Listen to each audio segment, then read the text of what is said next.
What up? Welcome into Vader's Lair, one and all. Hope you guys are having a fantastic Friday. Much love, everybody. Hope you're doing well and welcome in. So let's get this thing rolling. Today we're going to be talking about Star Wars in 2023 and when we shall see Grand Admiral Thrawn. So I'm definitely going to have to pick your brain here in a minute, but to kick it off, Mandalorian. I mean, there's a bunch of content coming this year, but The Mandalorian is around the corner, coming March 1st, just over a month away. I'm definitely excited for it. I think, honestly, just to kick off the conversation, that Thrawn is probably going to be coming in this season. But the main reason that I kind of think that is because he was really initially set up in season 2 of The Mandalorian. So what do you think, Obsession? You think he's coming sooner or later? I mean, they hinted Ahsoka, so he'll be here by summer, right? They hinted it in Ahsoka, or I'm sorry, in Mando season 2 in Ahsoka's episode. So really, I mean, I could see more hints getting dropped. If not, we might see his ship at the end, right? We might see maybe a busted up version of his Chimera. Yeah, that would be dope. So I don't know how much you've dove into Thrawn, but I definitely was very intrigued with him back in the day with Rebels when he initially came into that show. And I love the fact that Dave really used Timothy Zahn to kind of the full extent. Do you think he's going to pull in all the stuff from the Timothy Zahn novels, or do you think he's going to end up doing the Dave Filoni kind of thing and changing some of it? Well, I mean, he's already got a basis for his Thrawn, right? So he's already got a trajectory for his Thrawn. I think taking stuff from the adaptations from the books that they've, commissioned and the books that they've agreed to make. But at the same time, I feel like he also has a really good way of, pulling things out and decanonizing literature. Like, that's Filoni's favorite thing to do, it seems like, is like, no, you were canon for a minute, or you were thought to be awesome, but no, and you're done, right? So it seems like I think we'll get the Filoni iteration, possibly with some of the other influences pulled in, for sure. For sure, dude. I'm starting to think that it's possible there could be a little bit of changes.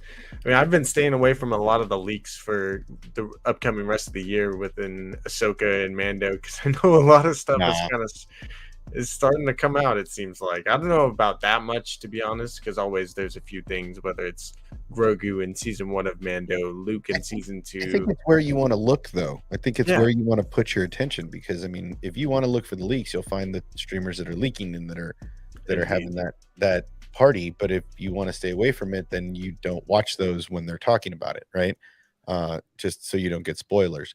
You're always going to inherently get some spoilers, whether it be scrolling YouTube or scrolling other social media. You're always going to get those spoilers because somebody puts it up, right?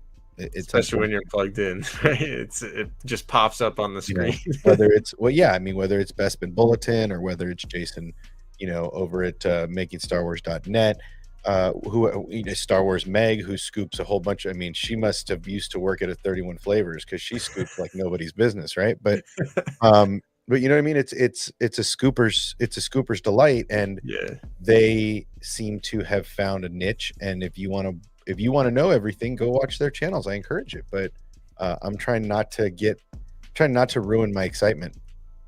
Me too, man.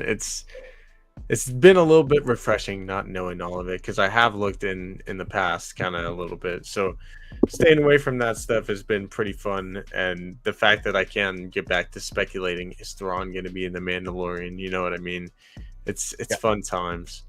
So with Thrawn, you can jump in if you got something to say too, but I was just going to say, do you think it's possible he could be one of the opposers to Mandalore, and what's going on with that? Or do you think it's mainly Moff Gideon? I think he had a lot to do with the initial, possibly with the initial, destruction of Mandalore, the disassemblement of Mandalore, if you will. I mean, we see him in Rebels. but it seems like he's always involved in all of the master planning that's going on. So I feel like he's helping other admirals play chess. You know, he's playing a couple boards at a time while he's playing with Ezra Bridger because he thinks Ezra and that rebellion are beneath him. So he doesn't give them his upright full attention every minute of every day. He's getting pulled for his TIE Defender program. He's getting pulled away to talk to the Emperor. So no doubt when he's in those situations, the other admirals are poking his brain and saying, "Hey, what do you think of this? What should I do here?" Because, you know, they know that he's obviously reached the high ranks of Grand Admiral, which is a rank that was an illusion before Rebels, I feel like. And they created this rank for him because he is such a tactician. Yeah. No, he really is. And just to kind of get back to it a little bit with the Thrawn stuff. So with the whole novels and everything, kind of the backstory to what Thrawn's story is truly in kind of the prequel Thrawn books. I can't remember what they're called now. But basically Thrawn, there's 2 Thrawn trilogy books that are now canon. And the first yeah, and the first 3 that were created, it basically is the introduction to Thrawn into the Empire, kind of how he sets that up, although you don't really find the full extent until you read the prequel trilogy to those. And so basically you go through those books, he gets higher and higher in the ranks of the Empire until it kind of meets up with Rebels. And the cool thing that it does in Treason is that it actually kind of coincides right in between some of the final Rebels episodes before he leaves. And when you read the prequel trilogy of books, you kind of figure out that, yeah, Thrawn is definitely not a great guy when it's all said and done. But a big discussion on Twitter was kind of going, is he really evil?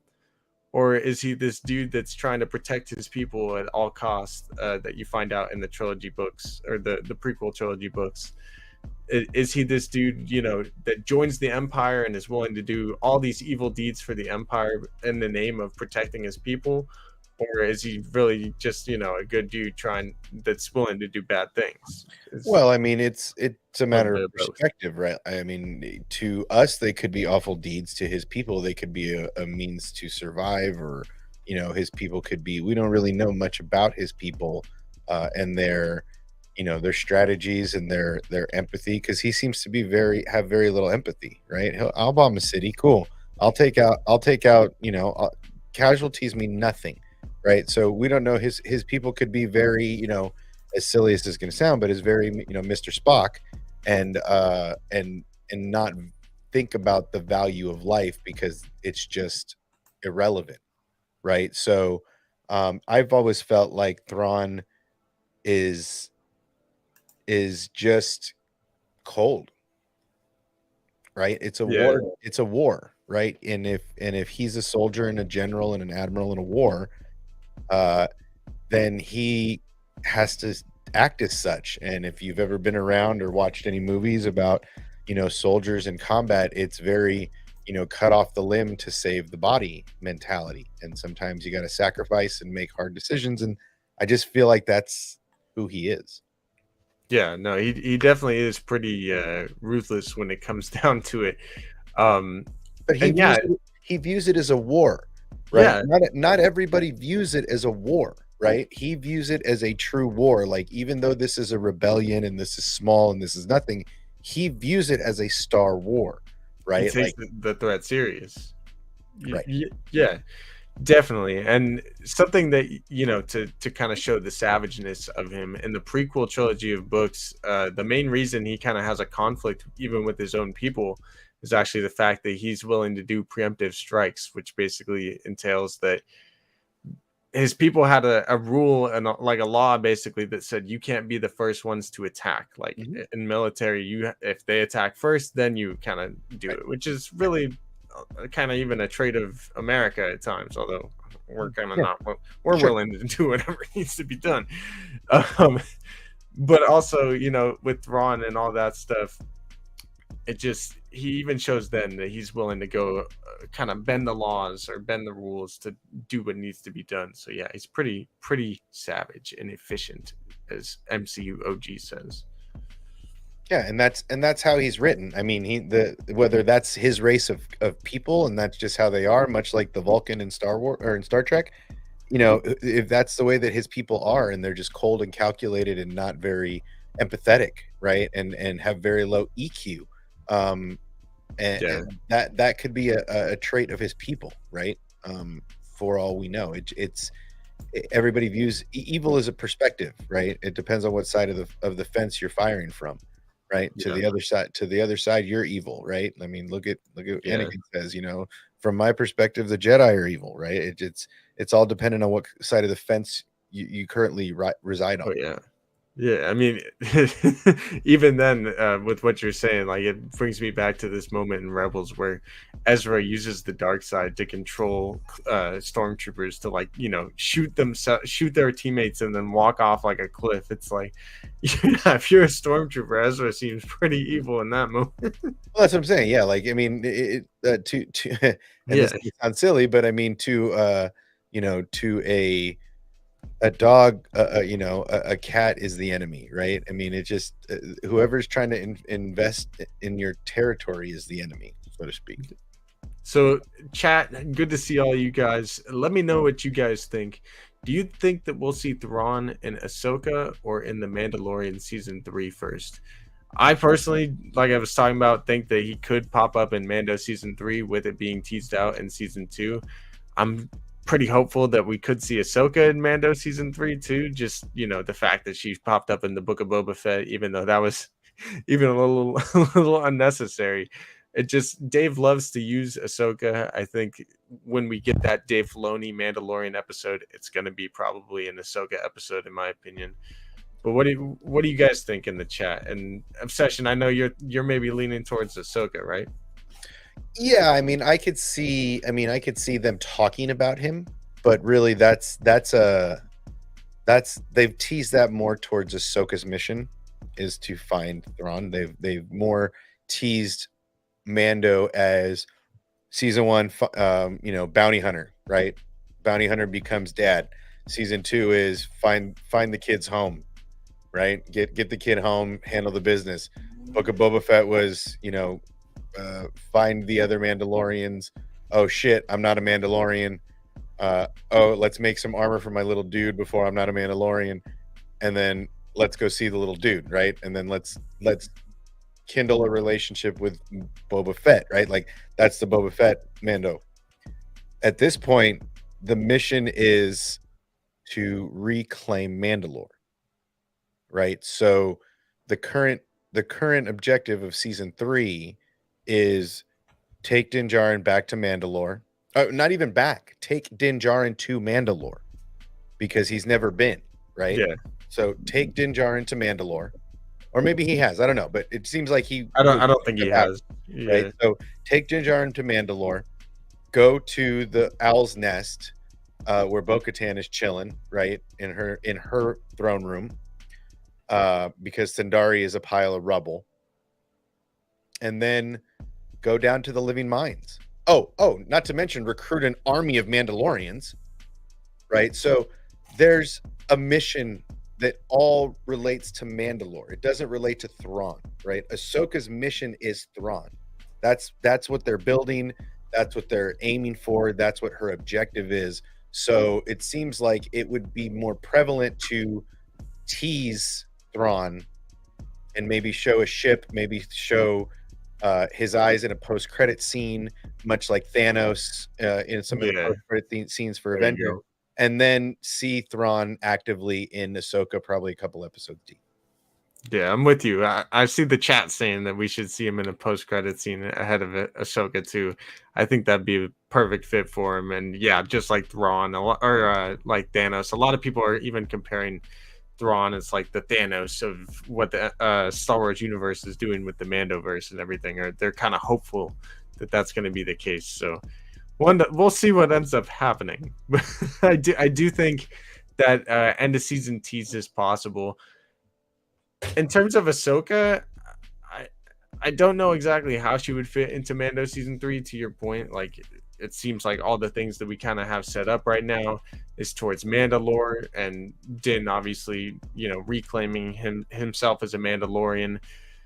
But I do think, the fact that Sabine is a Mandalorian and she's probably been away for a long time protecting Lothal, it's possible as soon as she kind of gets picked up by Ahsoka, she's like, yo, I'm definitely down to find Ezra with you. Trust me, that guy is awesome.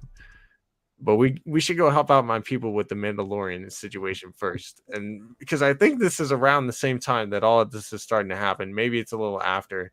It just seems weird to me. No, that it's absolutely the same time. It's Yeah. 100% the same time. In fact, it's literally parallel in time.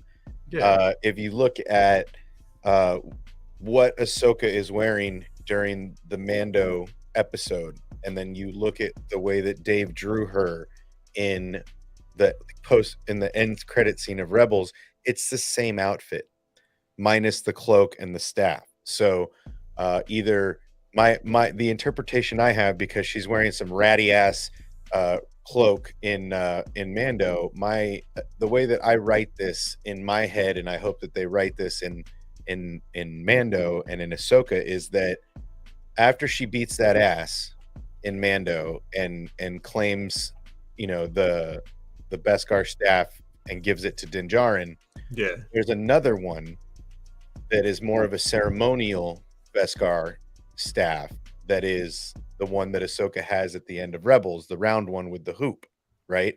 As well as the white cloak. So I kind of feel like she beats that ass, she rummages through the lady's stuff and finds these things because she wants to give Sabine the Beskar staff, as it should be with a Mandalorian, and she doesn't know that Sabine, she was so out of pocket during the end of the Empire that she doesn't know that Sabine has Ezra's lightsaber.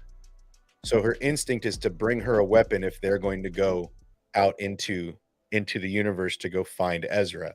Yeah. She doesn't know that Ezra handed his lightsaber over to Chop, and that Chop gave it to Sabine, and that Sabine's been rocking that thing since she gave up the Darksaber. So there's so much room right now in the way that Dave laid this out and then doubled back, right? Like he laid it out in Rebels, and then he's like, I'm gonna come back to this one day, we're gonna come back to this. And then he totally was like, I'm going back, and he's doubling back to bring you right into that timeline.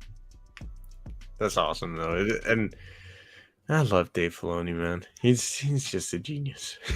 And he's playing 4-dimensional chess, man. He's everybody else is playing Chinese checkers and jacks, and this dude is playing 4D chess on a whole nother scale against himself, like Palpatine, right? You're not wrong, right? Like you see that old man gif where like the old man is playing one white and then the other side he's playing black at the same time, chuckling. That's Dave Filoni. He's playing 100% 4D chess with himself, creating these stories. So meanwhile, Jon Favreau is just watching him, going, "What's happening?" Well, and John's got a great understanding of Star Wars. He really does. He's got a really great grasp, and they've created a really great show here. Unfortunately, they've gotten a little bit. I feel like the fandom and the need to push Disney Plus and make it a platform that needs subscribers and that wants subscribers, they're kind of pushing out a lot instead of 2 shows a year would be probably a better fit for what they're doing, mainly because it just seems like between Kenobi and Boba and Mando and all this stuff last year, it seemed like they got a little bogged down. Maybe the story team is a little spread thin. Maybe they're not all in harmony because they're trying to go so fast. It just seems like this year the pace seems better. It doesn't seem. We'll see. Yeah, no, I agree with you. But there is more than there's ever been, and it is kind of a good thing. And also, to your point, in some ways it can be a bad thing because it does feel spread thin at times every now and then. I feel like they did a fantastic job in 2022, and I pretty much loved every single piece of content that they dropped. But I know that, especially amongst the fans, a lot of people maybe did feel the spreading of thinness. Well, I mean, yeah, I mean I personally didn't have a problem with any of the content they put out. There were some, there's some holes in the game, but I didn't feel like they meant to insult and push this agenda. I do feel like they don't pick the best directors, at least last year for last year's projects. They're And notorious for never picking the best directors. They fire actually, everybody. I mean, the best. I mean, for me, the best draft pick last year for any of the series was Tony Gilroy, the guy who knew the least about Star Wars, made the best Star Wars show.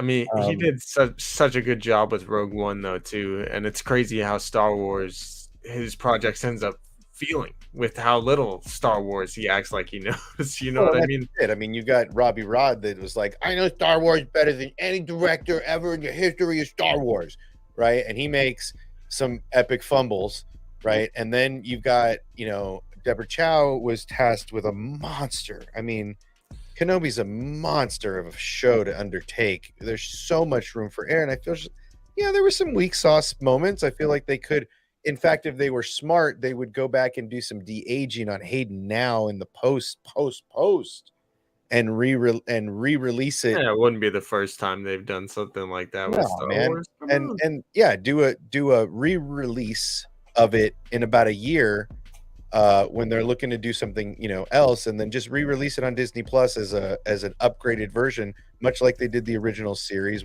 original trilogy, where they added the monsters and the Jabba the Hutt and the Hangar Bay and all that Yeah. shit.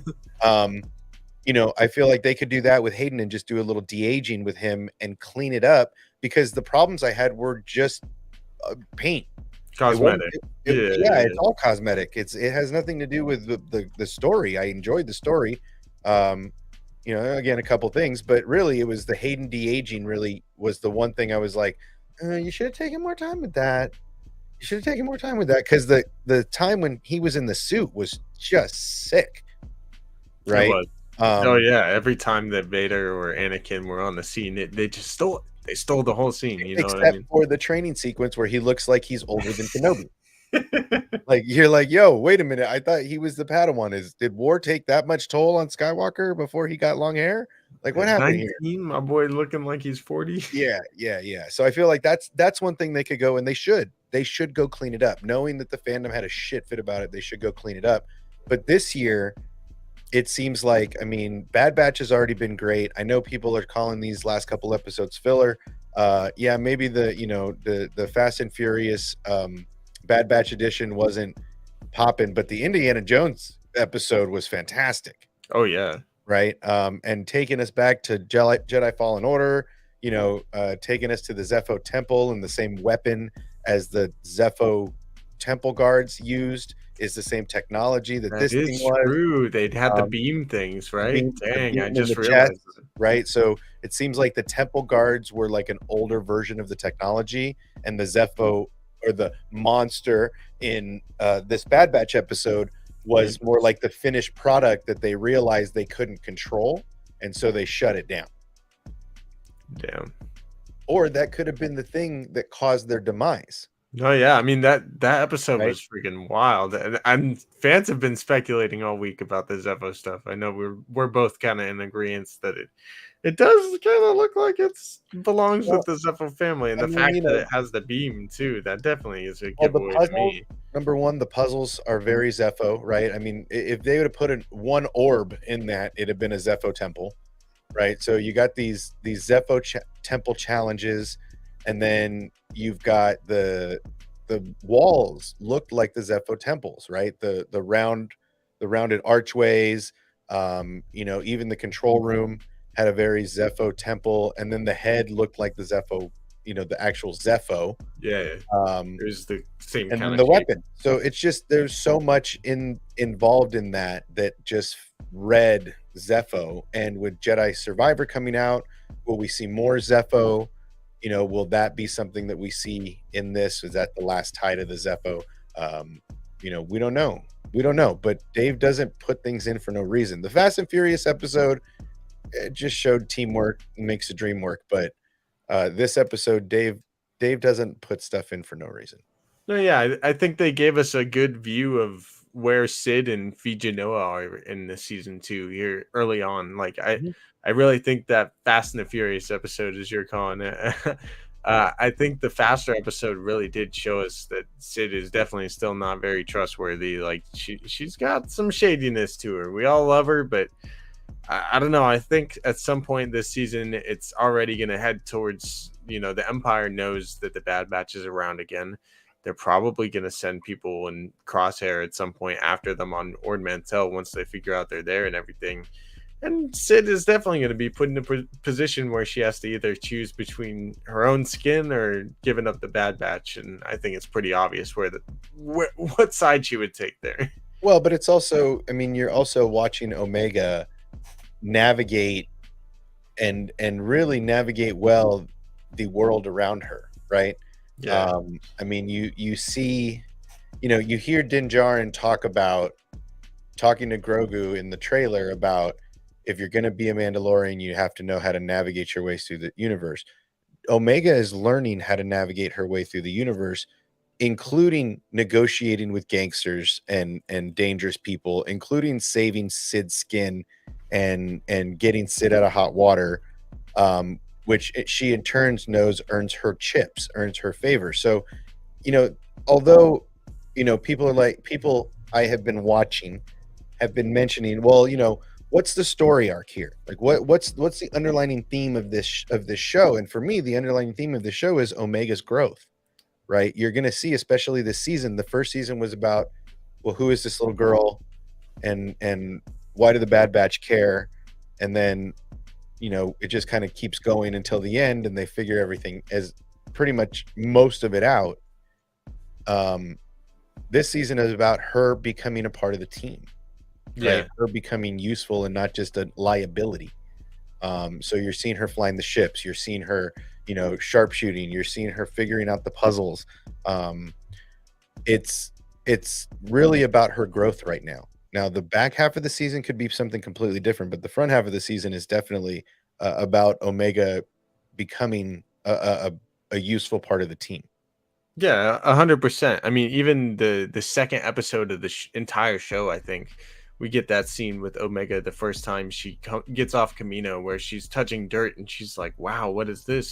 She's never seen dirt before. Like, this really is the story of Omega in a way, and it's cool to see that progression. And it's part of the reason I love Star Wars right now. I love the long form storytelling they're choosing to do and setting up things. Like I think, all the way back in Mandalorian season 1, we heard spurs that were just the very small setup for getting Boba Fett and eventually an entire Boba Fett show. Now we have Book of Boba season 1, and I definitely think Book of Boba season 1 was only a setup for a potential second season, or seeing Boba Fett and the continuation of his story in Mandalorian season 3. Yeah, definitely. If they do a season 2, it's going to be real hard. If they do a season 2, it's definitely got to be more about Jango Fett, right? If you do a season 2, you can't do another lame ass season of Boba and the homies, right? Like you can't do it, dude. It's too hard on the fandom. It's too hard on the IP. You can't do that again. You can't let Robbie Rod do another lame ass season of Boba. If you're gonna do a Boba, right? If you're gonna write a script, right? Write a script about Jango. Tie it into the current lore that you're building on Mandalore, right? Because if you go into the comics and you go into the lore of Boba Fett, you learn that Jango was actually part of the old Mandalore, the original clan of Mandalore's descendants, right? Yeah, and Jasper, I think he becomes the Mandalorian. He's basically becomes a foundling from Jasper, and Jasper is the leader of. Yeah. You go back and you learn all of this, and when he talks about the chain code, right? The chain code is talking about it was my father's armor, and before that it was Jasper. You see these people's chain code in his armor, right? So they're already kind of set up for that. if you're gonna do a Boba season 2, you do Boba, but you do Jango. You do Tamora, you give him some hair, you give him a spike flat top like Boba had, or like Jango had, and you show Count Dooku, or you show the Kaminoans approaching him for DNA sample, right? You show that Boba and Omega extraction, right? You show Boba growing up, right? A little bit of this, a little bit of that, but then you go back into who was Jango Fett, right? Why does he get a Mandalorian pass, but I'm a clone bounty hunter, right? Like Bo-Katan is saying, you're a copy, you're a clone, you don't have a father, you have a donor, right? Like these are all legit jabs, but he doesn't view it like that. That was my father. That man raised me until the day I watched him die, right? So to him, that's his father. You got to learn more about your father's history. Why did he become a bounty hunter? Why did he get exiled from the Mandalorian culture? Why did he have Mandalorian armor if he wasn't Mandalorian? Like, dive into that. Go back a little bit and then make it make sense why he belongs next to Din Djarin and Bo-Katan leading the new age of Mandalorians, right? Like, that's my end goal. I would love to see them do is, instead of one Mandalorian rules them all, I would like to see almost like a Jedi Council of 3 to start, a triad of the three, round table, almost worthy rulers doing things together. Because obviously you look at like Boba and Bo don't always agree, and Din kind of has to play the middle referee, but sometimes it's the other way. They're very fluid together, and it would be awesome to see them break the chains of the way it used to be and make it new, right? Like the new age of Mandalore, right? Like that would be really cool to see, but you can't do that without identifying Boba as a Mandalorian and then hearing or reading about him in the Mandalorian history books about Jasper, and then seeing Jasper's name and going, well, that name's in my Amma, and then going, boom, you see a Jango Fett. Like, you have to write it properly if you're going to do a season 2, because you can't just do Boba and the gangs and Mr. Rogers' Playhouse. You can't do it, man. No, I agree. I do think a lot of season 1 of Book of Boba Fett was kind of set up and giving us just the idea of where Boba is now and where he's been, which is why we have to show his flashbacks. But I do think here, season 1 of Book of Boba kind of introduces us to the fact Boba's always been kind of longing for kind of a family, sort of. At least that's kind of what I took from it, with him being with the Tusken tribe, finding his place there, but then, seeing them slaughtered as always. And I think, to your point, but a lot of people missed that arc in Boba Fett, right? Everybody was like, oh, he's weak and he's lame, and blah, blah, blah, right? Instead of going, well, yeah, but he's also basically died, right? And crawled out of death's door, right? And then got a new chance at life and found a family. They got gunned down. He tries it with these bikers and ruthless bounty hunters. It's same as it used to be. But then he meets a Mandalorian that's like, oh shit, you're gonna die next to me? You're not gonna cut tail and run like a bounty hunter would? Maybe this is where I belong. And that's what I feel like at the end of the series. That's what he's saying, is maybe I'm not cut out for this. Yes. Maybe I belong there with them after all. Right? That's exactly what I think. And I think it's set up perfect for him to join Mando, going to Mandalore, seeing Mando. Because even in, I think, Mando season 2, he thinks that Mandalore is glassed. He thinks it's gone, if I'm not mistaken. That was literally what Boba Fett says to I mean, other that's Mandalorians. The impression that the imps gave everybody, is that they mined all the Beskar. There is no more Beskar. They own it all, and that Mandalore is now a useless planet, that there's nothing on it anymore. And Bo-Katan's like, bitch, I've been living there for a decade. Get out of here. They bombed Sundari. Are you kidding? Like, come on, forget about it, right? Like, the Death Star wasn't even around yet. The Death Star didn't even make it to Mandalore. It didn't even get off of Endor, the second one. Forget about it, man. It didn't even get out of the shield gates, right? Like, they blew it up as soon as the shield went down. Womp womp, right? Like, the first Death Star, I'd have been afraid of that. That thing pulled up on Alderaan and was like, pop, pop, you're dead, right? Cool. Yeah. So So in the Mando trailer, seeing Pelimato, knowing that we're probably going back to Tatooine again, and knowing that's the last place we saw Boba, I think it's definitely possible that Boba's going to join him and hear, Mandalore and go check it out for himself, since that is his father's home and everything, and Well, that he's could kick. recruiting. He's Yeah, recruiting 100%. I mean, you watch the trailer, he's absolutely talking to Mandalorians when he's narrating that monologue, right? He's yeah, absolutely talking to a clan of Mandalorians saying, "Look, I don't want to lead you, but this saber says I have to, right? So follow me, I will lead you home. yeah, Let's go home," right? And that's what he's telling everybody. And Boba just wants a home. He's an orphan, dude. He wants to go home, right? He wants a big home. Like facts. I watched my dad get his head cut off when I was like 10 years old. Right. And ever since then, I've been with these It's band of been a misfits. downward slide. They let me go to jail. They sold me. Like they stole my ship. Right. Like they've done all this awful stuff to me. I What's got the eaten by a Mandalorian? sarlacc. This Mandalorian gave me my Ama back, and he's had my back this whole time. He just wants to go home, man. Just send him home. Run home, Jack.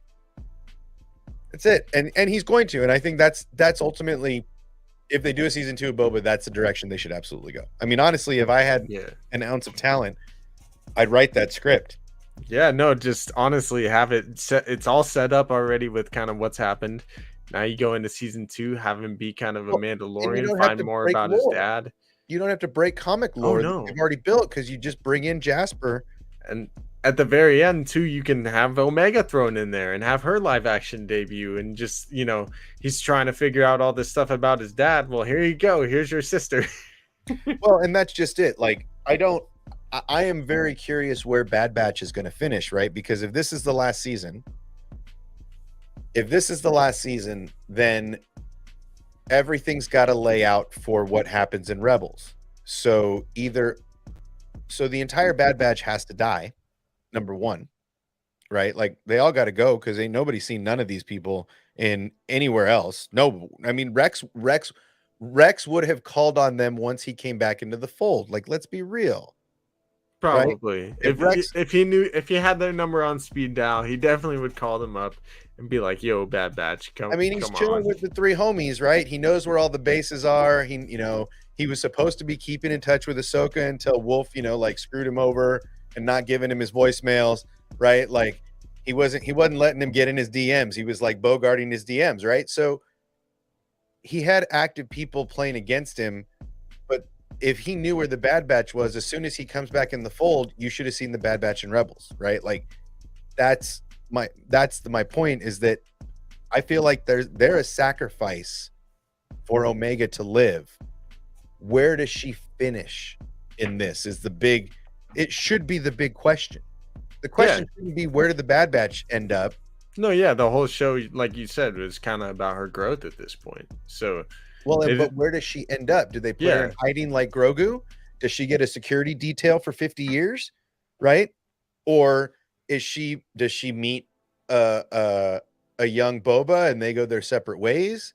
Or,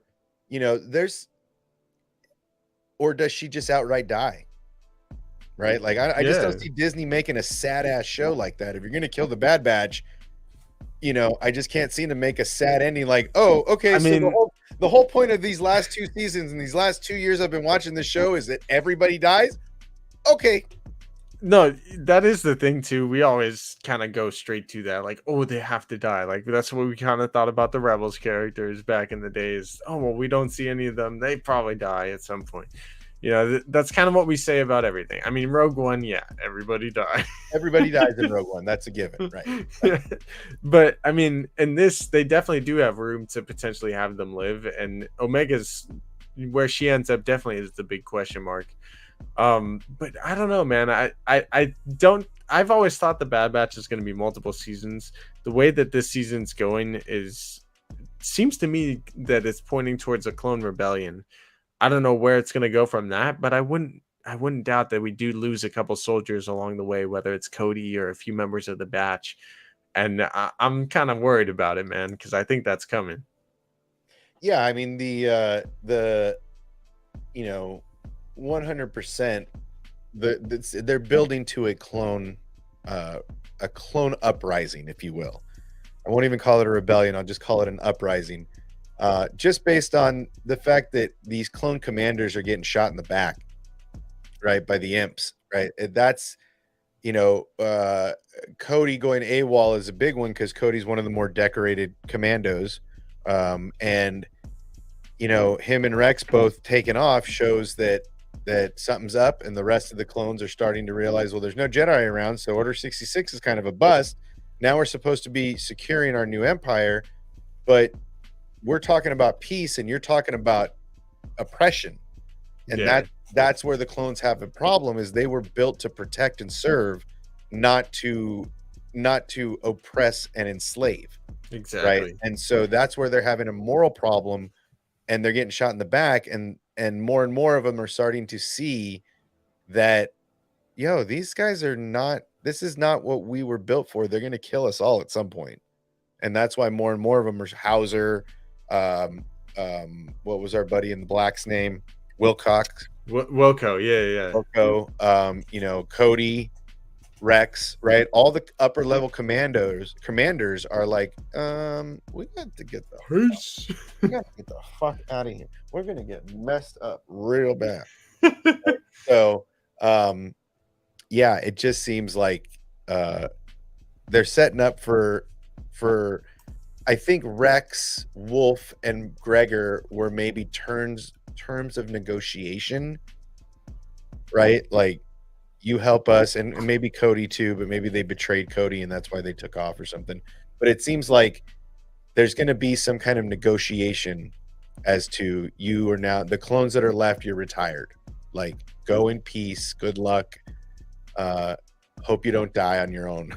Well, yeah, it seemed like they even set that up in the Crosshair and Cody episode 3, where it was the Defense Recruitment Act, I think, was getting another run for it, So the clones were like, oh, I hope it doesn't pass. But I think we all know it probably passes. And that's kind of how they start to get officially phased out. You know what I mean? Right. Along with all the AWOLs. And then it seems like Order 99 or Plan 99 is the official retirement of the clones.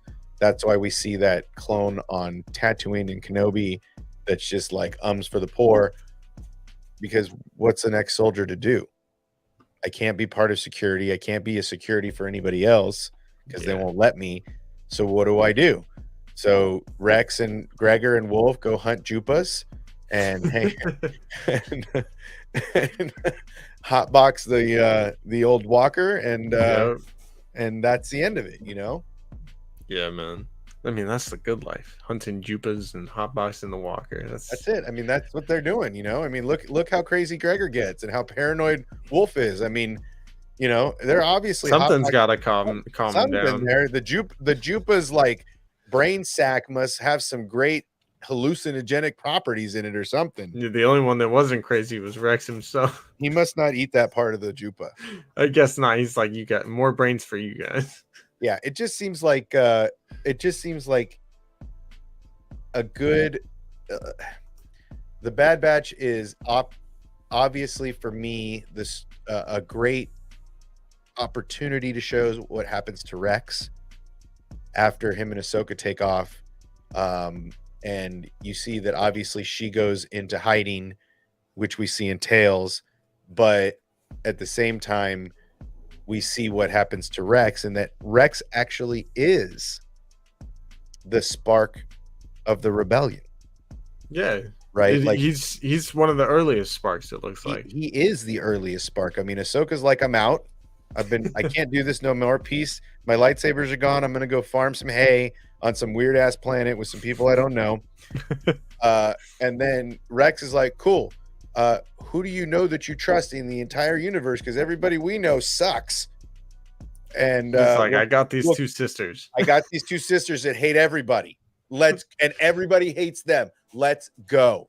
And he's like, cool. I like people that hate we can make this work. Let's do it. And so they team up, and they're getting tactical droid heads, and they're recruiting, and they're helping the Bad Batch get their chips out. And Rex knows where all the shit is. Like, he is the spark, and he is really the true beginning of the rebellion. Like, fuck Mon Mothma, fuck Bail Organa. Bail's trying to raise a kid and hide a Jedi baby, right? Obi-Wan's hiding. Homeboy's hiding. Cal Kestis is a baby. Yoda's at a swamp. Yoda's in the swamp, fucking eating death sticks. You know, Kenobi's hiding. Then you got Cal Kestis as a little kid. Caleb Doom is having a identity crisis, turning into Kanan Jarrus, right? It just, there's so much. Rex is just looking at everybody going, Ichuta. He's like, what is, I am out of here. Where are these sisters that hate everybody? Sign me up. And then he's just building the rebellion one brick at a time, right? One little stone at a time. And it's ironic that it's Rex, right? Like the most loyal, the most decorated, the most honored clone in all of the Republic. He's the spark of rebellion. Yeah. Right? It's, of course. Dave's writing is just genius. And then of course he's the one that needs the inspiration from Ezra later on to come back into the fight. It's all poetry, man. Well, yeah, man. I mean, you know, it's and to not see Ahsoka for so long, right? Like, you got to remember that I don't think he's going to see her this season. I think she's on the outs doing her own thing until Bail draws her back in once she gets discovered, and then she becomes Fulcrum. But by that time, Rex is already hunting Jupas. Yeah. Right. So, well, okay. So I brought it up the other day on one of your streams, which, by the way, if you guys aren't subscribed to the Star Wars Obsession already, what are you doing? Go check him out. Much love. But I do think it's possible Rex could call Ahsoka at some point this season. And maybe it's just the optimist in me, but I think it's more likely in the Bad Batch that we see Ahsoka than the Mandalorian, probably. But let me know what you think in the chat, everybody. And then what do you think? You're not on it this season? I don't think we'll see her at all. I think, if anything, we saw the Ahsoka story from the time of Order 66 when her and Rex take off in the Y-Wing to her rejoining the fight after she's discovered by an Inquisitor. I think that Tales of the Jedi episode showed us everything we need to see for that intermediate time before she becomes Fulcrum. And then why does she need to be seen again? Yeah, she's in hiding. True. Right? So she's supposed to be in hiding the entire time Rex is doing this. She's not out there fighting the fight during this time. It's not going to be for at least a year before she's seen again. Rex, Rex is, they're out there. I mean, I do think we're reaching about a year. But she doesn't come out in public. She becomes Fulcrum. She becomes this spy, not a warrior, not a soldier. She's a spy. But you don't think she did a little bit as Fulcrum? Like, I don't know. To me, it's like, I feel like she was still out there doing stuff as Fulcrum. We just haven't heard about it yet because she takes care of business. You know, if she walks in a place, nobody's leaving to find out that, hey, Ahsoka was here. You know, in terms of the Empire, like. No, I think that she has to stay in the shadows. I think that's part of especially with with Rebels and everything. Well, no, yeah, I mean, she's in hiding the whole time, and they don't know that she's a Jedi, right? They just think she's a spy, and she's working with Bail, and she can't get caught because that endangers Bail, and Bail's like, no, I can't endanger the kids. So there's a large bit that she's just got to be out of the fold, and that's the thing about Ahsoka, is she stays out of the fold for years at a time at different points in the rebellion. Right. So after Order 66, she's gone for however long she's gone. And then she's a spy and nobody really sees her, but she's still a little bit in the fold. And then in Rebels, we see her duck out for at least 5 years between the time that she gets stuck on Malachor and the time that we see her with Sabine. So there's, she just jumps around, man. Yeah. I mean, she definitely does. I guess I just thought that maybe she could show up just because it did kind of feel set up in Tales of the Jedi, like, oh yeah, she met up with Bail, and right after Order 66 happened, he kind of gave her the hey, there's a little rebellion thing going on, or like, if you ever need help, like hit me up kind of thing. So I just felt like they set that up a little bit more again back in Tales of the Jedi recently. So maybe she could show up in the Bad Batch. But you're probably right. It's probably something Well, where I she mean, is look, staying I in the mean, shadows. if Fulcrum, I mean, Fulcrum was Anakin's secret identity, right? As a spy, like that was the Yeah. way that they passed messages. So Fulcrum was pre-order 66. Fulcrum was Anakin's way to talk to Saul Guerrera and feed their insurgency and without getting caught. But Anakin, that was Anakin's code. We saw that in season 7. Fulcrum's calling, oh, it's Saul Guerrera. No. So Ahsoka started using that before the Clone Wars ended, and then moved further in. And then that's what's so ironic about it, is that Fulcrum was operating right under Vader's nose, and that was Anakin's secret password. So, it's really ironic that they never put those two together. It kills me. Yeah. No, it definitely kills me too. And yes, Chad, I realize Fulcrum was around before. Everybody telling me. All right. Where are we? So, in terms of the rest of 2023, Ahsoka is coming out later in the year. We don't have an official date, but I do think we'll get one in by the time, everything's kicking around with Celebration. If we don't have the show already, I'm sure. Oh, they'll definitely announce a date in April at Celebration, 100%. And then I think today, even the single day Celebration tickets went back on sale, but I was looking at it and it was like 650 pounds, and I was like, whew, that's a steep price for my paycheck right now. I feel you. The European vacation sounds like it's not going to happen. No, probably not this year. I will follow somebody else's stream while they're out there. It's hard to follow along when you're actually there, though. Even too. I know. But yeah, I mean, look, it's they'll probably announce at Celebration in April, dates and legit trailer, not hacked trailers. Yeah. They'll give us more on we'll be in the middle of Mandalorian, so I'm sure there'll be a whole bunch of stuff with that going on.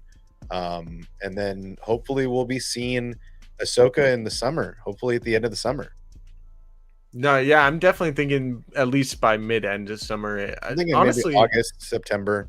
I've heard some people speculating that it could come out right around the same time as Celebration, like they did with Obi-Wan Kenobi. No, I don't think so, because they'll be knee deep in Mando. I don't think they want two series like that overlapping, so they'll be knee deep in Mando. If Mando comes out March 1st, they're going to be 10 episodes. Yeah, you're going to be 10 weeks. That's well, I think 8, even 8. You're still running right through it at week 6. So It just seems like a no. It seems like it's better to maybe release the Ahsoka trailer during the Mando episode they're airing live for the people at Celebration. And then 5 hours later, we'll get the trailer in real life with the Mando episode that drops at midnight, like they did at Celebration for Kenobi.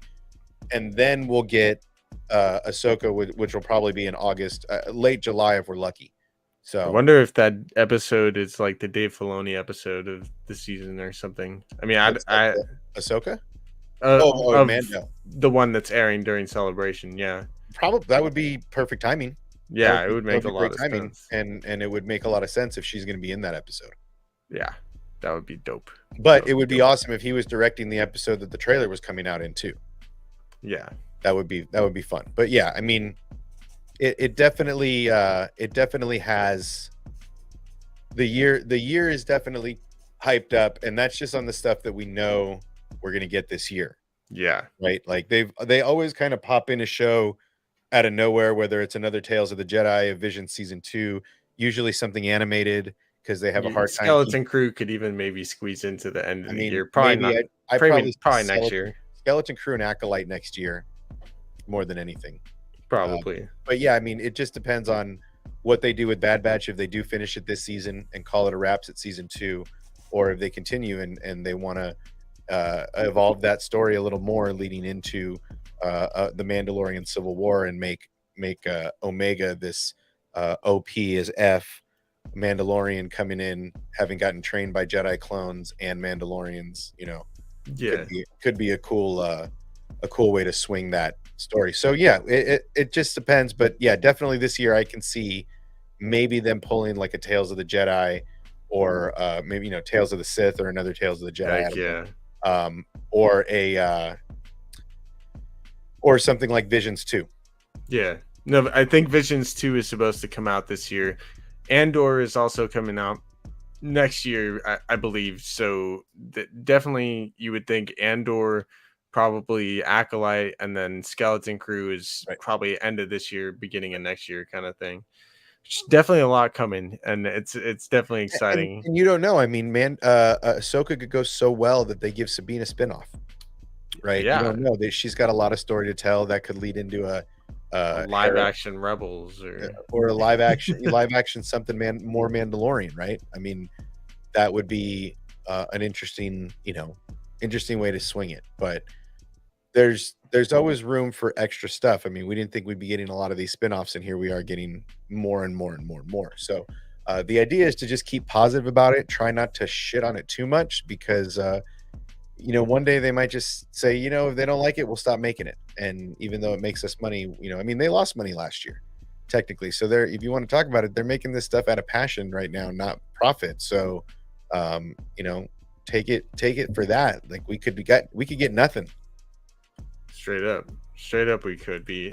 I mean, and that's the thing too, is I remember back in the day when we were getting nothing, or it was a little bit of Clone Wars here and there, and we didn't even know if there was going to be anything after that. It's like, yeah. Oh. So the fact that we are getting all this content is amazing. I definitely think the rest of the year is about to be fantastic. Heck, we even have Survivor coming out in the middle of March next year, which again, with all the Zepho stuff. You mean this year in like 6 weeks? Yeah, that's what I mean. Did I say next year? Yeah, you said next year. This year. But next year, there you go. Gaming year. I mean, if Ubisoft's game comes out at the end of this year or early next year, that's an open world game. There's a lot of other Star Wars related games that could potentially come out. Could we get Patty's X-Wing Rogue Squadron fighter jet show back because all of her projects went tits up? It's just we'll see. It just takes time to see how these things fan out. But I mean, excited about the content we're getting this year, because it's all leading to the sequels, which I enjoy. We're getting a Babu Frick in Mando, Mandalorian. I mean, come on. It's gonna be awesome. Definitely about to be awesome. I'm just looking through some of the other news and such here. But there's not too much. I mean, so with the whole Thrawn discussion earlier, there's a whole fiasco of whether or not Lars Mikkelsen is going to play him in live action recently, which I still believe the case is that he is, and he's just, lying about it. Yeah. But what, you got any take on that? I mean, yeah, as long as you pick an actor and do it right. Again, I feel like Kenobi could use some of that that graphic arts love, and make the Grand Inquisitor look a little more Rebels-esque. Do a little After Effects on him. Yeah. Do a little After Effects on Hayden, and there's room to do this stuff to make it better. Yeah. Have you seen the list of directors for Mando season 3? I haven't. I heard that Bryce was doing an episode, which I was very excited about because hers have been fire. I say give her like several episodes. Dude, she deserves. If anyone deserves their own season, like Deborah Chow got and everything, or like their own show, I feel like Bryce is definitely. Heck, she deserves like a movie at this point. You know what I mean? But look, here's the thing. I feel like because Bryce is an actress also, and has an acting career as well as being a legacy in Hollywood. She gets pulled a lot of different directions. So I think single episode of shows tends to more free her up a little bit, make it easier for her. Let her devote her true time and full attention to what she loves, right? She loves Star Wars. She grew up in television. She grew up in movies. She grew up with George Lucas as a personal friend of the family. So let her devote her full attention to it. Don't overwhelm her. giving her an entire series or a movie until she's ready for it, until she's ready to drop all the acting bag, drop, whatever other stuff she has going on in her life, and truly dedicate years of her life to a project. It doesn't seem like a good idea, just because we've seen what happens when they pick directors like Robbie Rod or even Deborah Chow. I feel like Deborah Chow's a great director, but we need separation, right? You need writers and you need directors. You don't need writer-directors, right? Tony Gilroy wrote, I think, an episode of Andor, but his brother wrote a lot. There was a writing room. It wasn't written, directed. Heck, I don't even see Dave Filoni on the directors. I wonder if he actually did direct an episode or not. He might not have. Yeah, he might not. I honestly think he's probably devoting all of his time to Ahsoka. I really think that is where he is going to make his. He did an episode of live action. He learned a lot from Dave, but he's got to focus on directing his show. If I do remember correctly, one of the episodes, if not two, were co-written between John and Dave for Mando season 3. So he might not be directing, but he definitely had his part. Well, and he's always in the writer's room, but I think directing wise, I think he's focusing all of his director energy on Ahsoka. And not wasting the shot on Mando when he's got a plethora of directors that are capable, right? Definitely. But I think giving a large project to a single director has proven foolhardy almost, right? Deborah and Rod didn't get it, so to speak, right? No, I get you. Whereas it looks like when you have directors that direct and writers that write, it seems like they have a better product at the end of the day. And when you have multiple directors, so that each director can focus on their episode, making their episode as cohesive as possible to the project, it seems like that in their TV genre has performed very well as a blueprint, and they should continue to use that blueprint instead of the Boba Fett Kenobi blueprint. Yeah. So the rest of the directors, the fucking opposite of everything I say about the movies. Usually. The movies I want you to have for a trilogy, I want you to have one fucking guy. Yes. I want one guy to handle the whole directing, the whole thing, and let's do that. But for TV, they have it backwards. It's backwards and it worked. Right? They tried to do it the way they do movies, and they're like, this shit doesn't work because these directors are trying to shoot the shows like a movie. Yeah. Right. If you watch Kenobi in entirety, it is shot like a movie. Great movie. Mm-hmm. But they're not directing them like TV shows, and this is what they are. They're episodics. So run it like an episodic. A different director every episode that follows the theme of the writing room. Yeah. Facts. And I feel like that was the problem with both series last year. Yeah, right?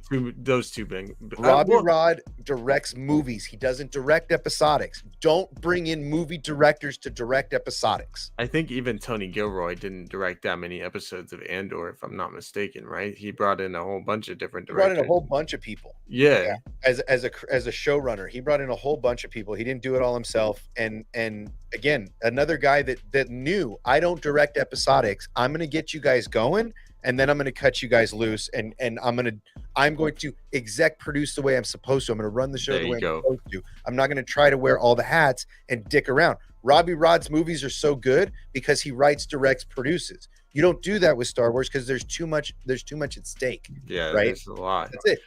There's too much at stake, and they've been trying to run their TV show department like a movie department.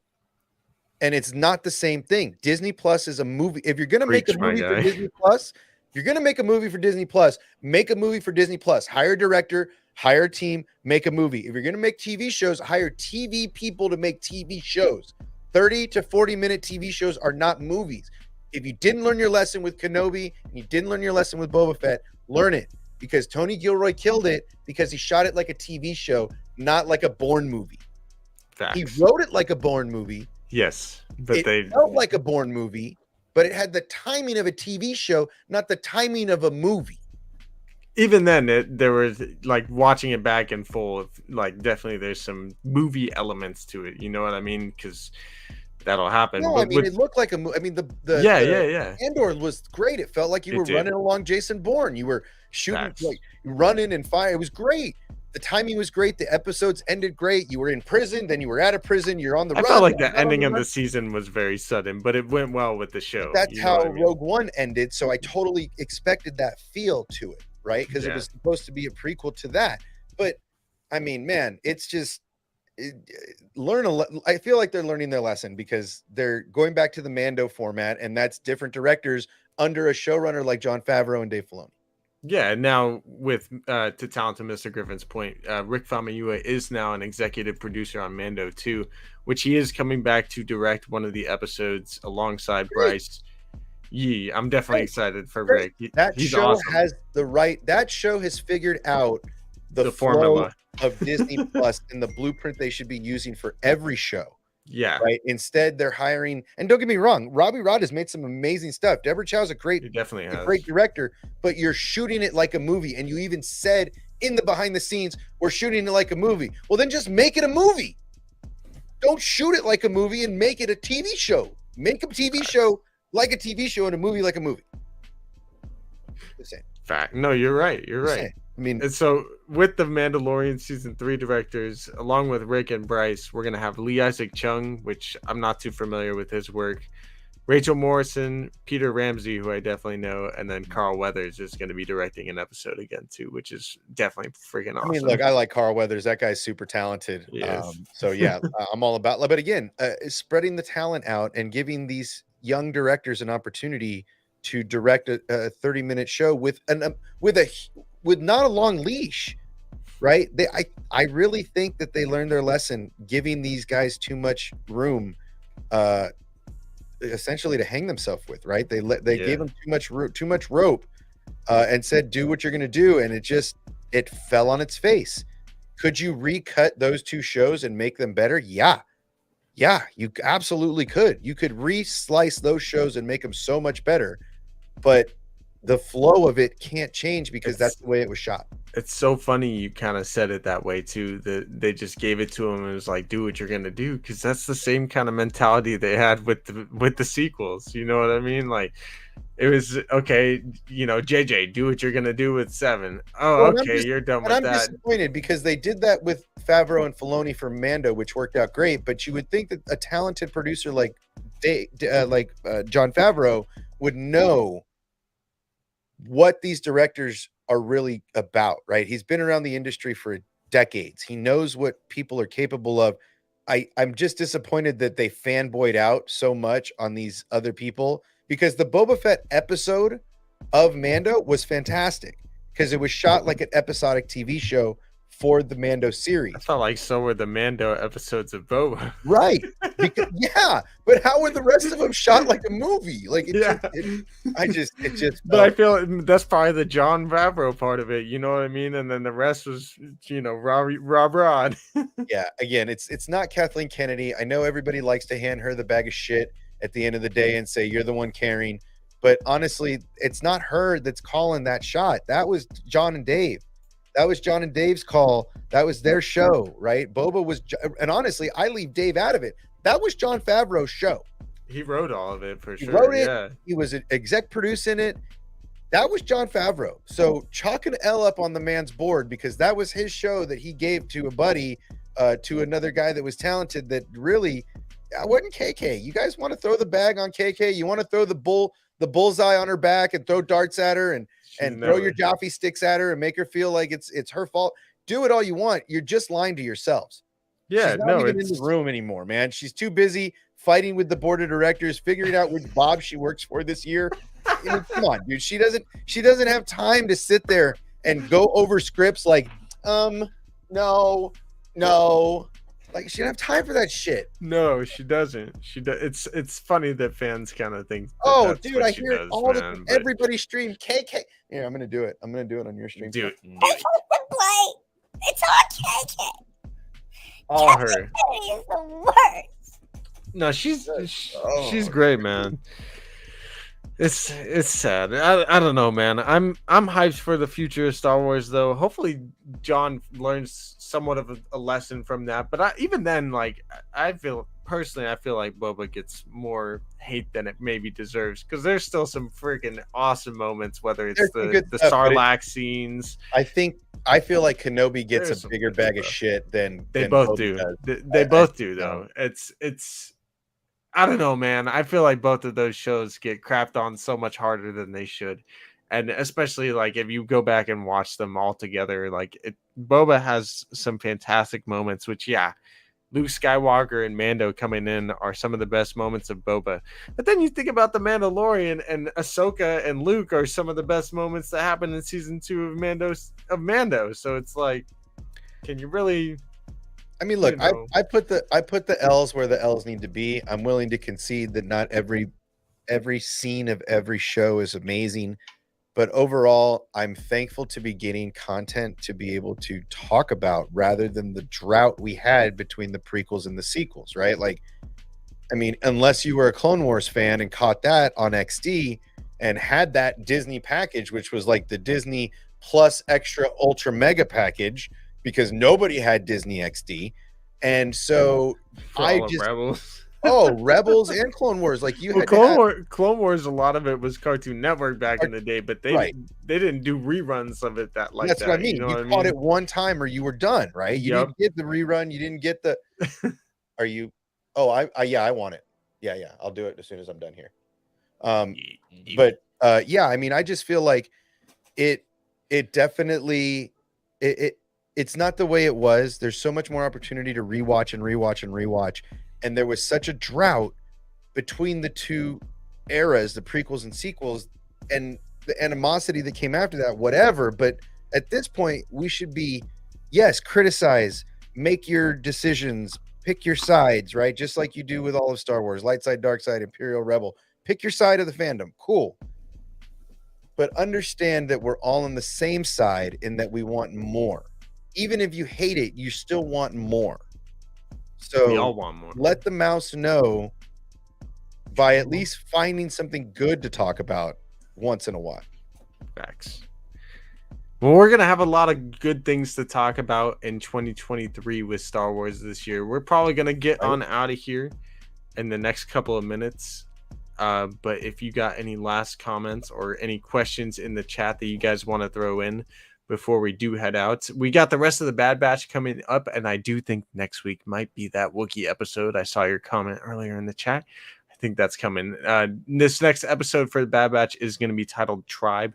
We're going to be doing our weekly watch party for that, and I'm definitely going to be hanging out with Star Wars Obsession, I think, on Tuesday too. Tuesday night. Yep, we're going to be doing a little preview. 4 or 5, somewhere in there. We try to go early because we want Sheiv to try to get a nap so he doesn't miss it like last time, because we kept him up too late and he didn't get his naparoo and he fell asleep and wasn't there for you guys. So I'm not going to keep him up late so he can at least get like a 2-hour power. In fact, I'm going to text him next time for you guys as I'm going to bed at 11. Get up and stream for these folks. Trust me, man.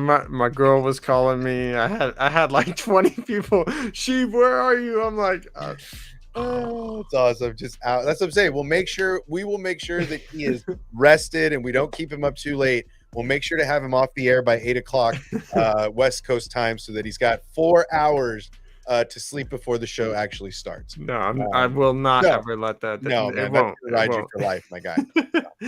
Thank you guys for being here, though. If you haven't already, go check out my brother, the Star Wars Obsession. I'll definitely be on that stream on Tuesday, so I'll see you guys there. This weekend, not sure if we're going to be doing any content, but I do think maybe we'll get a Mando rewatch going soon. It sounds like a good time. Dude. I've been doing rewatches. It's time to get in, and it's time. It's time to do it. All right. Thank you guys for being here. I hope you have a fantastic weekend. Thanks for hanging out with us this Friday night. Make sure to smash the like button, subscribe to the channel, and I'll see you next time. May the Force be with you.